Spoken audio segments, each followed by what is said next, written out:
Le Luberon renvoie une image idéale. Des paysages magnifiques, figés dans l'imaginaire. Jardin secret est une lecture intime du paysage, à l'opposé de cette image figée. L'œuvre s'inscrit dans un processus que l'on pourrait qualifier de rétro-romantique.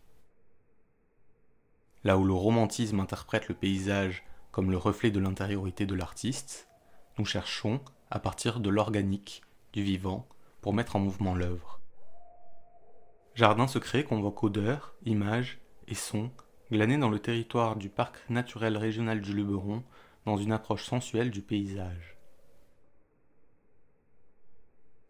L'œuvre met en relation ces éléments de paysage avec les éléments du paysage intime de la peau. Le dispositif numérique intervient alors pour orchestrer l'installation. Jean récupère des données captées dans le paysage, certaines sont reçues en temps réel, d'autres sont issues des relevés des chercheurs du PNRL à différentes échelles de temps. Territoire méditerranéen globalement sec, la priorité elle est quand même autour de l'enjeu ressources en eau. Et donc on a un suivi de débit en rivière en plusieurs points. Donc là j'en viens à nos systèmes de mesure. Donc on fait des mesures mensuelles toute l'année et qui deviennent hebdomadaires à partir de début juin, on va dire, jusqu'à la fin de l'été, donc les périodes les plus sensibles, pour bien mesurer ces fluctuations de débit qui sont très importantes, très variables d'une année sur l'autre, parce qu'elles ne se ressemblent jamais, mais on a quand même des tendances. Et ça permet de voir quel est le niveau d'eau, l'état de la ressource et donc la disponibilité vis-à-vis des besoins. Et par rapport à ça, on transmet toutes nos données à l'ensemble de ses partenaires et notamment les services de l'État pour enclencher des restrictions d'usage en fonction de l'évolution de la sécheresse. On a 2 stations historiques de suivi qui ont 30 ans de données. Mais ça, on n'a pas forcément besoin de revenir aussi tard dans l'histoire. Après, notre dispositif sur une vingtaine de points de suivi sur la rivière principale qui est le Calavon-Coulon, à l'échelle de ce territoire, on n'intervient pas sur toutes les rivières, je n'ai pas précisé, mais ne serait-ce que sur celle-ci, on a vraiment beaucoup de données. On a à peu près 10 ans d'historique. J'ai ramené ces petites cartes qui vous expliquent. Là, on est sur justement la rivière du Calavon-Coulon. Donc nous on est à Apt, ici en plein milieu du bassin, et la rivière on voit que par des codes couleurs, tout ce qui est en bleu c'est des écoulements à peu près permanents, tout ce qui est en rouge c'est des assecs, en orange c'est plutôt des écoulements intermittents, donc tout ça varie dans l'année évidemment, et puis on a nos points de suivi ici, qui sont posés stratégiquement par rapport à des prélèvements pour l'eau potable ou pour l'irrigation, et qui permettent de voir les fluctuations en termes de débit.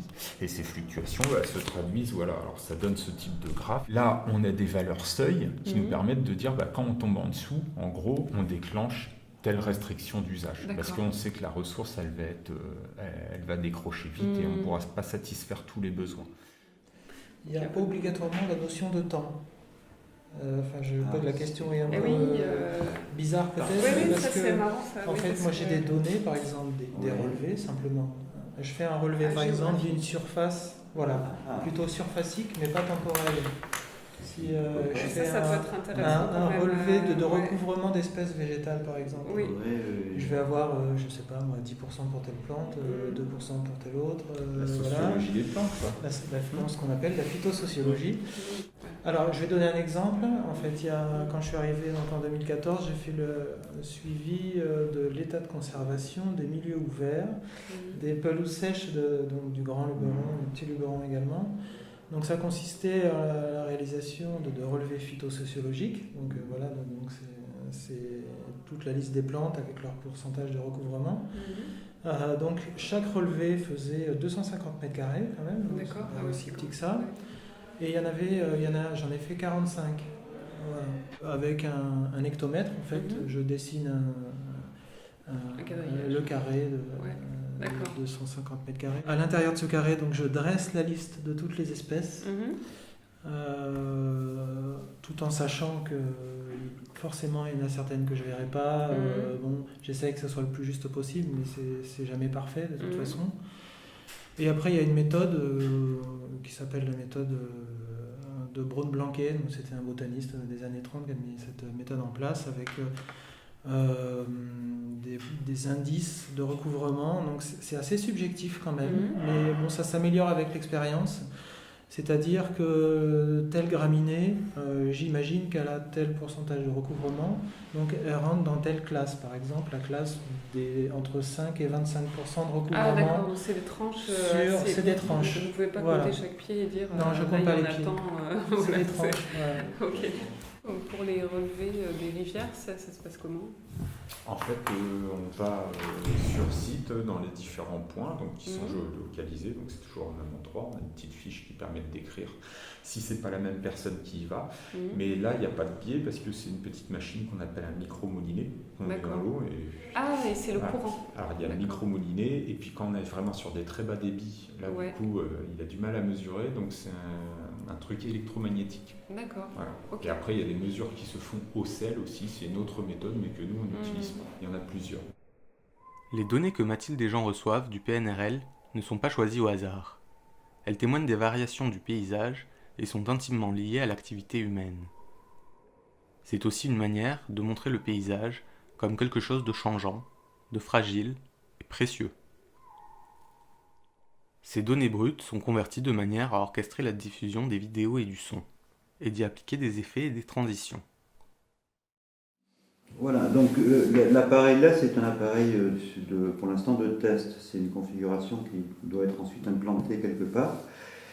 La carte qui est ici, c'est une carte qui est sur une base de carte Arduino, une carte qui permet de faire beaucoup de choses.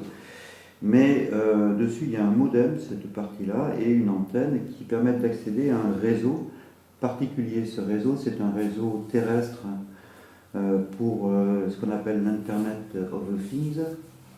Et c'est en gros un des réseaux utilisés pour les objets connectés. C'est un réseau là qui s'appelle Sigfox et qui est un réseau monté par une entreprise de Toulouse qui a récupéré de la bande passante obsolète pour faire ce réseau-là.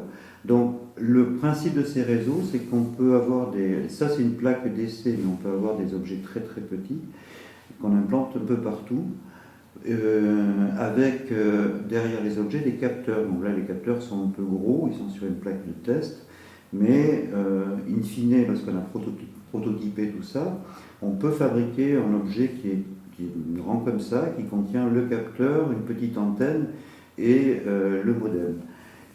Ce qui permet, donc c'est des réseaux qui permettent d'envoyer des données, mais des données très très brutes et peu de données. Le principe, c'est de ne pas engorger le réseau, donc on peut envoyer 256 messages par jour, je crois, quelque chose comme ça, je ne me souviens plus exactement, et des messages très courts de quelques octets. Il faut donc choisir ce qu'on envoie.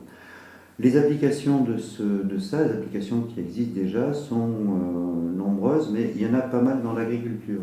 Il y a des ruches, par exemple, qui sont connectées avec chaque ruche a un petit modem et des capteurs qui permettent d'enregistrer tous les jours l'évolution du poids, de la température interne de la ruche, des conditions extérieures aussi, avec une petite station météo. Ça, c'est une petite station météo, là, le petit truc bleu qui est là. Et du coup, l'apiculteur peut à distance surveiller ces ruches, voir leur évolution. Il y a des gens qui s'en servent aussi pour les troupeaux en alpage ou en transhumance, pour savoir ce que devient le bétail dans les alpages. Voilà, donc là, j'ai essayé plusieurs capteurs, là, il y en a deux, j'en ai d'autres, j'en ai plein d'autres. Et je vais choisir en fait quelques capteurs, pas beaucoup, pour pouvoir déceler des traces de passage humain, des évolutions climatiques, enfin accéder à des données qui seront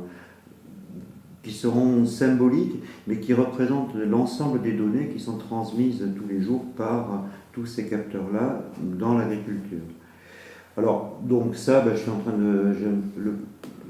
il y a un petit programme ici qui est chargé sur la plaque, donc c'est pas très compliqué à écrire, même si ça paraît un peu bizarre.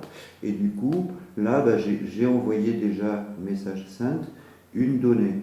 comme je suis bloqué par le nombre de données que je peux envoyer tous les jours, en gros, il y aura une donnée envoyée toutes les 10 minutes. Ces données, elles sont envoyées où? Elles sont envoyées sur le réseau, donc Sigfox, et ensuite il y a sur Internet un affichage qui est possible, qui récupère les données, permet de suivre ici ce qui s'est passé. Bon, là, ça vient de redémarrer, donc il ne s'est pas passé grand-chose. Hein. Voilà, mais c'est normal. Et ce réseau est en ligne avec Sigfox pour récupérer les données individuelles de chacun des capteurs. Et il permet aussi effectivement de faire transiter les données depuis leur serveur jusqu'à une autre machine. Ce qui fait que là on part sur un réseau local, enfin pas local mais un réseau assez local. On se retrouve sur Internet et d'Internet on récupère les données à un moment donné pour en faire autre chose. Et donc du coup, nous pour les interpréter comme des variables à l'intérieur de l'installation qu'on va proposer, des variables qui vont jouer sur la vidéo et le son.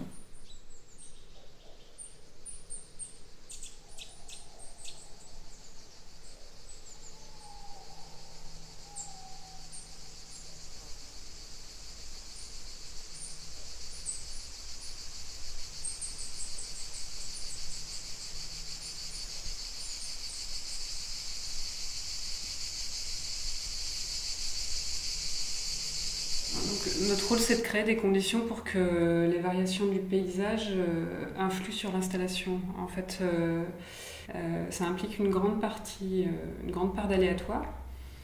Et moi, ça m'intéresse parce que ça va dans l'idée que l'installation, elle est comme un organisme vivant, qu'elle a sa part d'autonomie. Et puis, il y a des accidents qui se créent et des images qui se mettent en relation voilà, par le fait du hasard. Et puis il y a des moments d'harmonie qui se créent et nous, on travaille à ça, en fait, à pouvoir avoir des changements de rythme, des fluctuations dans l'installation qui oscillent entre des moments apparemment un peu chaotiques où il y a beaucoup d'accidents et puis des moments où on est pris vraiment dans une ambiance plus harmonieuse.